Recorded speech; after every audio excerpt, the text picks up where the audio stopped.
Just thought I'd give a real-world review on the vehicle.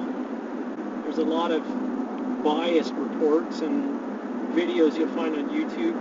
Really, what is a driver that's driven this for 4 years and amassed 160,000 kilometers really think about the vehicle?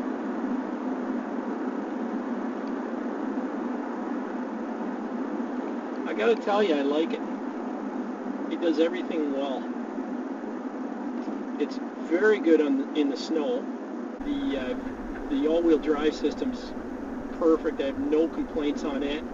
It's even got a button for traction control that you can actually turn off, which I call the fun button. Never had any issues towing anything. I towed 2 quads, 2 snowmobiles. I've loaded just about anything and everything in the back of this thing, and it doesn't skip a beat. I really, really think it does everything that I needed to do well. What don't I like about the truck? First off, the radio is horrible. I'm not talking sound quality, I'm talking reception. I don't know if the antenna is built into the glass or what the issue is, but it really has very little range for the radio. So you find yourself flipping stations unnecessarily to get the radios to come in. So that'd be my first complaint. First thing I noticed years ago when I got the truck, and it really hasn't gotten any better. The second thing is you hear people complain about the gas mileage on this vehicle, and I don't think it's horrible on gas. I think it's actually pretty decent on gas for what it is. Right now I'm averaging 12.1 liters per 100 kilometers. I've seen it in the low 11s. I've seen it lower than that, but my average driving I'm talking is, probably 11.4, 11.8. When I tow, if it's just short distances with a boat or the quads, it might push 13, 14 liters per 100 kilometers. But if I'm towing the 2 ATVs or 2 snowmobiles for several hundred kilometers, I've even seen it 17 point something liters per 100 kilometers. That's when it gets bad. But overall, I think the gas mileage isn't the problem with the truck. I think it's the range. And what I mean by that is the gas tank is too small, in my opinion. So it feels like you're always stopping to fuel this thing up. When I fill it up, I get probably 600 kilometers to distance to empty. Right now I've got just over a quarter of a tank, and it says 183 kilometers on the range. So it doesn't go very far when you fill it up. I believe the tank's 80 liters in and around that area. I think if it had a 100-liter tank or more, we'd probably see the complaints about gas mileage being a lot lower, because people would be able to go further on that tank of gas, whether the vehicle's getting that or not. So overall though, I like the controls on this vehicle. Very easy to get, very easy to understand. This is a little screen that shows you what's there. That's a little tough to read in some light situations, and it's a little low as well. But aside from that, it's the dash controls are all easy to reach and navigate, and it's a very easy truck to drive and operate.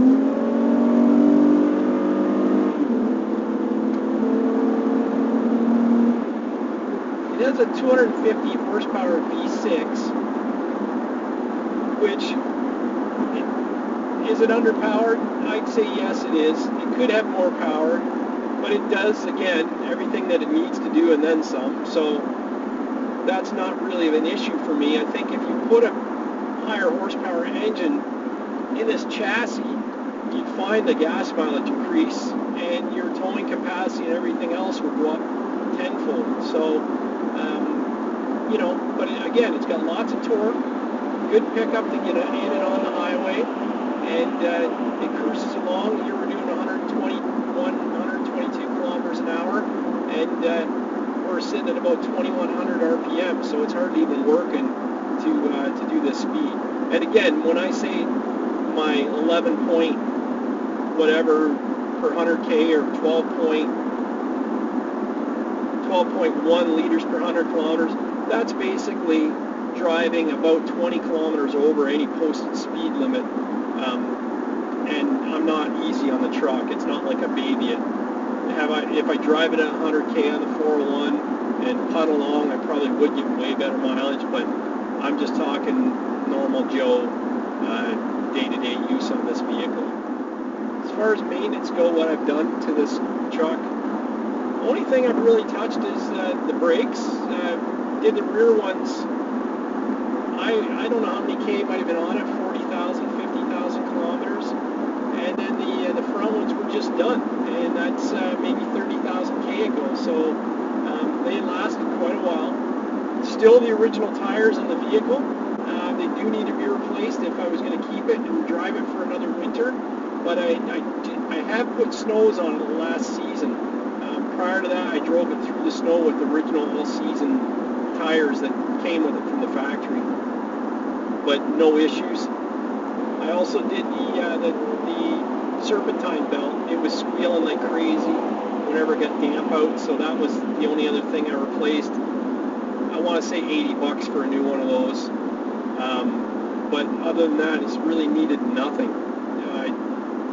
It just ticks along, oil changes, and you know, I call that routine maintenance, brakes and that serpentine belt, and it's outperformed way beyond my expectations. I love the dual action tailgate. I know domestic owners joke about that and how much of a toy it makes the truck, but that thing is so handy. Tailgate folded down with an ATV on the back. It's the strongest tailgate in the industry, bar none. And you know, the back wheels in the ATV sit up there. That truck doesn't squat with weight in it, and it hauls along in the back without any issues. You know, I've had a yard and a bit of mulch in the back.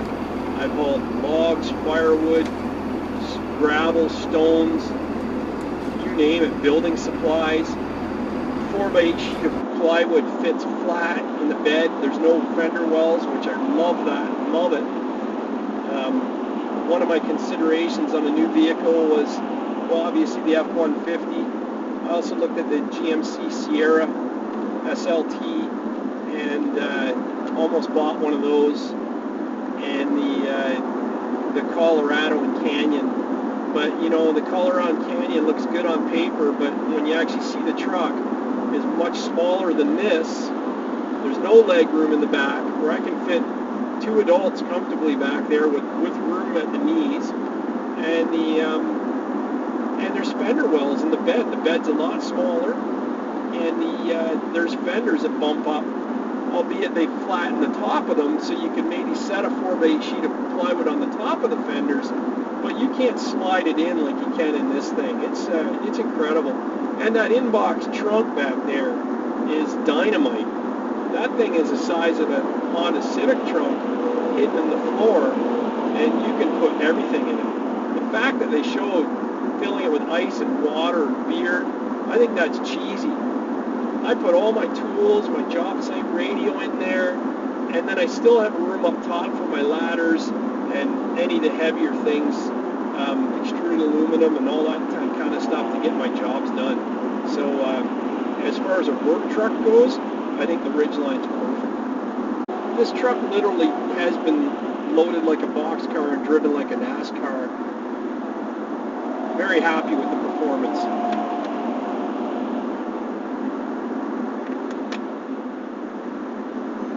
The 2012 Honda Ridgeline doesn't have much in the ways of technology goes. You've got your radio, AM, FM, and CD player. Also has an auxiliary input that you can plug in your phone if you want to use hands-free, albeit not very good, but you know, or play music through it. but really there's not many creature comforts. It's manual seat in this model. The higher up models had it, but I do believe that Honda is lacking in the technology department, even by today's standards. But I knew that going in when I bought it. It wasn't, equipped with some of the creature comforts, but I live with it. I needed something to haul bigger items than I could do in my cars, and I didn't want to be driving alone on the highway in a full-size pickup truck. So it did check all the boxes for that. There's lots of storage in the interior here. There's a shelf up by the glove box. There's the armrest, which moves. Even the cup holders slide forward, and there's a really deep compartment under there. I like the tray between the passenger and driver's feet for putting some of the auxiliary things. And then you've got two 12-volt power outlets. There isn't a 120-volt conversion in this vehicle, which I wish it had, but I bought an auxiliary one that I can plug in there that does the trick for charging laptops and things like that. The rear seats flip up, which is a really neat feature in this truck, and you can fit bicycles back there with the wheels on. The mountain bike, you have to pop the seat down to fit it in, but the children's BMX bicycles fit right in there with no problem. It's a nice flat floor. The dog to lay on, loves it back there. There is a plastic channel that runs between the two doors that the actual seat rails slap into and it lock into when you fold the seats down for seating position. And it is a 60-40 split, so you can have part of it down or part of it up. I use it all the time. Very, very handy feature. Also has a nice sliding rear window, powered by a switch on the driver's handrest, and it's quite large. If you compare it with even the full-size Ford F-150, it's a bigger window opening than that truck has, and it's a full-size pickup. It does, again, everything that it needs to do and then some. As far as a work truck goes, I think the Ridgeline's perfect.